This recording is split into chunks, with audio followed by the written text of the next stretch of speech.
I live with my husband Phil and our son Jim, who is in the second grade. Phil and I worked together to save money and bought our long-desired home.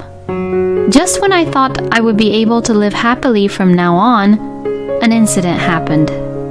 My name is Fiona. On his day off, Phil went out to run some errands from the morning. While that, Jim and I went out shopping and ate out at a restaurant together. When I returned home in the evening, I saw Phil's car parked at the parking lot. When I opened the front door, I saw an unfamiliar coat, which looked like it belonged to a woman. After seeing the coat, I immediately imagined about the woman and my husband being together. And I froze on the spot, thinking that maybe he was cheating on me. I hurried to pull Jim's hand, not wanting him to see me like this. Is Dad here? We're home! But saying this, Jim quickly went inside the house without any care. Oh, wait a minute! When I chased after Jim to stop him, I found a woman who I've seen before relaxing in the living room. Good evening! I'll be in your care from now on. That woman was Phil's sister, Lily. I was relieved that my worries were unnecessary, but then I was caught off guard by Lily's words. She'll be in our care? Oh, you're back. Welcome back home. Phil looked at me as he would normally. But he makes it seem as if his sister's presence at our house is a normal thing. I was so concerned about Lily's words that I couldn't really understand the situation.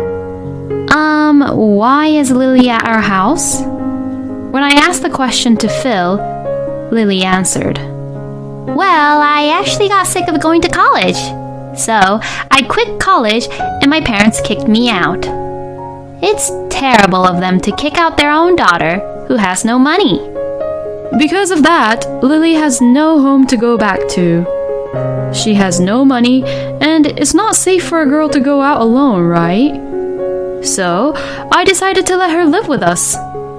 Apparently, Phil had decided everything without talking to me about any of this. It seemed that in both Phil and Lily's minds, it had been decided that she would live with us in our house. But I didn't want my sister-in-law to live in the house we had just built, and we're still paying for the mortgage. I never said I was okay with that though, did I? Why didn't you even tell me? Then, Phil got grumpy, as if he thought I would willingly accept his idea on the spot. My sister is in trouble, and it's only normal to help your family. Lily is moving in with us. It's already decided, so if you don't like it, then get out. He speaks to me like this, as if this house belongs only to him. What are the priorities in Phil's mind when he has a family of his own? But if we argue over this, and I decide to actually leave, it'll be a disaster and a huge hassle. I'll have to go to Jim's elementary school to change our address again if we move out. Besides, I was worried that people around us would look at us weirdly if they knew Phil and I were separated. I wanted to argue back, but I suppressed my feelings. But I only allowed Lily to live with us on the condition that she would save money to move out. I've already got a part-time job, so I'll be gone in no time. I'll just be here for only 3 months, Lily says in a cheerful tone. I thought that 3 months is quite long, but decided to be patient and wait for 3 months. 3 months have passed since then. I was anxiously watching the calendar for now, but as usual, Lily is still sitting there as if it were her own house. She never showed any signs of leaving our home. She has been living with us without paying for her living expenses or for her food, so she must have saved up enough money to move out by now. I got tired of waiting, so I say this to Lily. It's already been 3 months, huh? You need to sign a contract for your new apartment as soon as possible. Hearing this, Lily looks away and says this. Oh, I'm not being paid enough because my salary for this part-time job is low. I don't think I can leave yet. I was running out of patience with Lily being at our house. When I come home tired from work, it's normal to find Lily just relaxing around in the living room. I serve her meals, but she doesn't even help with the housework and leaves the dishes out after she eats. She also leaves her clothes around, and she can't even throw the garbage in the trash. Even my son helps me around the house much more than she does. And on top of that, Lily doesn't show the least bit of gratitude, so I warned her in a strong tone. It doesn't cost you anything to live here, and you have enough money saved up to move out, don't you? I'm not your caretaker or your mother. You promised 3 months, so I need you to leave now. I told her in a strict way, and she burst into tears. I can't live on this kind of salary by myself. One more person won't make a difference, right? Don't try to kick me out. What she was saying was ridiculous. She was saying it as if I was the bad guy. Phil heard our conversation and came to the living room. When he saw Lily crying, he yelled at me. How dare you make her cry? If you can't take care of my sister, you get out of here. This is my house. You have no right to have an opinion. I had never thought that he would say such an outrageous thing and that he would put his sister before his own family. It's completely fine to care for your sister, but it is clearly going too far. I sighed when I heard Phil claiming that it was his house and Lily crying because she couldn't be independent. In order to shut them up both, I decided to tell them something. Phil, you've been saying that this is your house, but aren't you forgetting something? I sat them both down and showed them some documents. These are the contract documents for when we bought this house. Take a good look here. I am the owner of this house. I couldn't get a mortgage under your name. That's why I bought it, and the contract is under my name. In other words, the house is mine. Phil is currently working as a freelance, and his income is unstable, so he couldn't pass the home loan screening, which is why we couldn't sign the contract for the house under his name. On the other hand, I work in the government, and I was immediately approved at the home loan screening, so the house was purchased under my name. Huh? The contract isn't signed under my name? When building the house, Phil requested a lot of detailed changes for the house. But since he had done nothing about the contract process, he didn't even know whose name the contract was signed with. He assumed that it was in his name. This house is in my name, so if anyone should leave, it should be you. If you love your sister so much, why don't you and your sister, whom you love so much, live together happily? I ordered them to pack up their belongings immediately. You two need to calm down and reflect on what you two did this time. Don't come back to our house for a while until you reflect what you both did.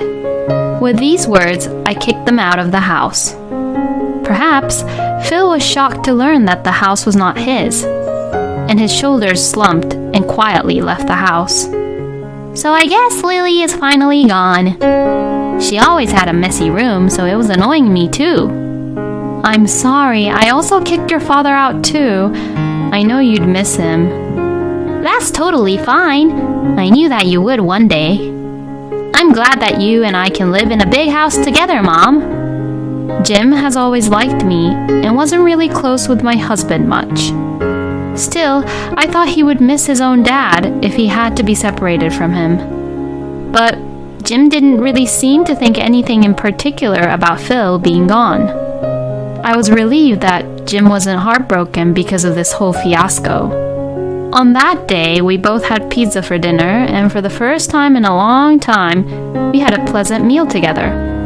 Jim, who had been talking less since Lily arrived, talked a lot now, which made me very happy.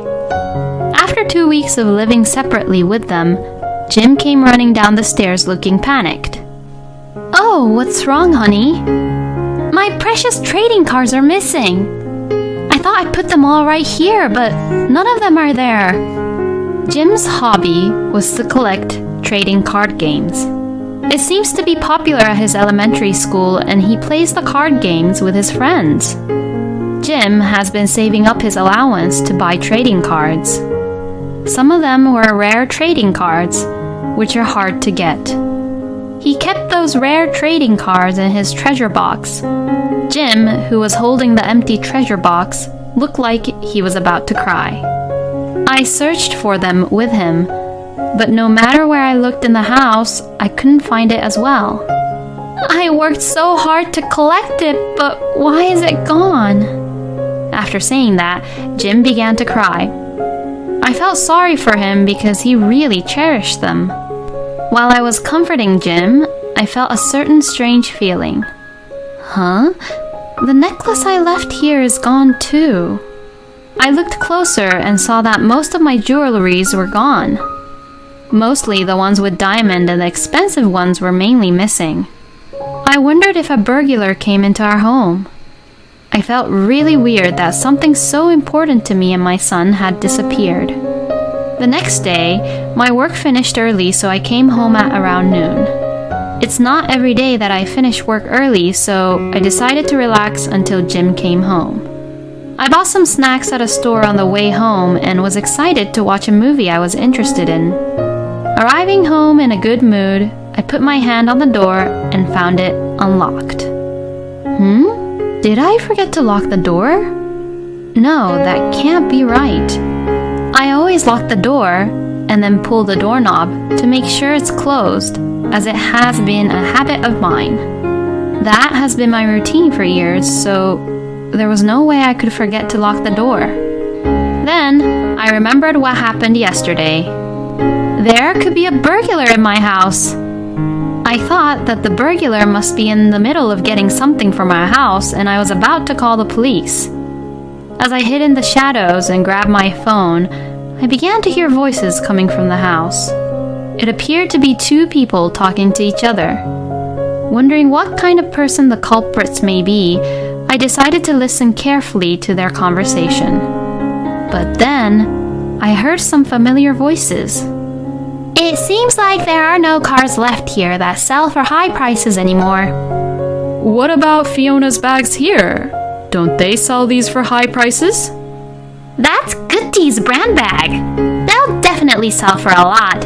Let's take that one too." It was the voice of Phil and Lily, no doubt. I could guess what they were talking about. They were stealing and selling Jim's and my things behind our back. My anger reached a boiling point when I realized what was going on. "What the hell are you guys doing?" As I entered the house yelling at them, I heard noises coming from the living room as they didn't expect me to be there. The two of them looked quite agitated and were rushing to get away. I stopped them with all my might, grabbed them by the chest, and questioned them. "What on earth were you two doing while I was gone?" Phil and Lily's faces were pale for being caught red-handed. Then, Phil began to frantically make excuses. "Well, I mean, you're not good at cleaning, right, Fiona? I was worried, so that's why I came to see if the house was messy or not. This is my house too, That's why I only came here to clean it." "Don't be silly. You've never ever cleaned before when you were living here, have you?" I already heard what you two were talking about, so there's no use in making excuses. "Lily, what's that bag in your hand?" Lily quickly took her hand away from my brand bag. "I thought it was a nice bag, so I was just trying to get a better look. I only touched it, but I'm sorry for touching it." I was stunned by their desperate excuses. I made them sit right on the spot. I listened carefully to both of your conversation. You stole our expensive things from our house and sold them, huh? Why did you do this? Jim is very sad because his precious trading cards are gone. They remained silent for a while, but Phil finally opened his mouth. Since Lily couldn't save any decent money at all, she suggested the idea that we sell what's in our house. She said that if we don't do this, then we'd be homeless forever. So she suggested that we quickly gather up money from selling things from the house to rent an apartment. Why is this my fault? You told me that we could earn some money if we sold the stuff we have here. You're the one who told me about Jim's trading cards too. The two, who had been silent, began to argue all on their own. They were just blaming each other for their own messes. I was just so disappointed by them. You are both to blame. You're both stealing from someone's property, and that's a crime. I'm going to call the police right now. When I said this, both of them panicked and finally began to apologize. I'm sorry. Please, just don't tell the police. I'm so sorry. Just not the police. If you don't want me to call the police, go buy back everything you sold. You have 1 week. If you can't do that, then I'll call the police right away. They nodded their heads and left the house apologizing. I had finished work early today, but I was in no condition to rest. Ugh, these are broken. As the two of them tried to get away in a hurry, they hit on some things and some of them fell on the floor. Among them was a photo frame with a picture of Phil, Jim, and I. Seeing the photo of us laughing brought tears to my eyes. A week later, Phil and Lily brought back the items and returned them. Yay, good! All my cards are back. Jim looked relieved that his precious trading cards came back to him. I've paid back everything I sold, and Lily says that she's going to take out a loan and rent an apartment. So, I can come back home now, right? By saying this, Phil seemed to think that this was all forgiven already. But when Jim heard this, he got angry and said this. Taking someone's property without their permission is what a thief would do. I'm so ashamed that you, my own dad, is a thief. I don't want a dad like that. Don't ever come back. Jim was really angry. It was normal for Jim to react this way because, to him, it was like as if he had been betrayed by his own father. I'm sorry, but I gave it all back, didn't I? I gave it back, so I'm not a thief. Shut up, thief! Get out of my mom and I's house. My son was against Phil returning back. You know, I talked it over with Jim. I'm sorry, but we can no longer live together like before. All you have to do is sign. Here. I showed Phil the divorce papers. What? You are divorcing me for a thing like this? It's all too sudden. I've already apologized. Isn't that too cruel? You're the one who's being cruel. This could be just a small thing for you, but for us, it's the worst thing ever. Didn't you ever think you'd lose trust from us? That's how shallow you've been acting. My husband was trying to stand his ground and resist desperately. There's no way I'm going to say yes, I understand easily like that. We are a family, and there's no way I could cut our ties off so easily like that. How can you say that after you were the one hurting our family? Fine, I understand. If you're not satisfied by this, then I'll call my parents and your parents to have a family meeting. When I picked up my phone and said that, Phil became silent. He didn't want his relatives to know what he had done. I knew that Phil, who had a huge pride, wouldn't like the family meeting at all. Fine. Saying that, he reluctantly signed the papers. And I've installed security cameras in the house, so if you ever wander around the house, I'll call the police right away, okay? And of course, I'll tell my parents and your parents about everything. Without any words to say back, Phil just nodded his head and said, "I understand. I won't go near this house anymore." Then he left with Lily. I was worried that Jim might be upset because of our divorce. He was still very young, so I frequently asked him if he was anxious about the change in environment. "I'm fine that Dad isn't here.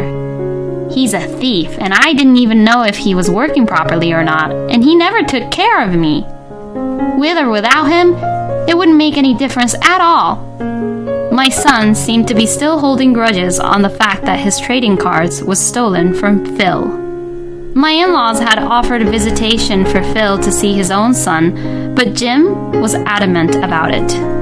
My in-laws didn't really understand why Jim hates Phil so much. "Even though they are divorced, he is still your father."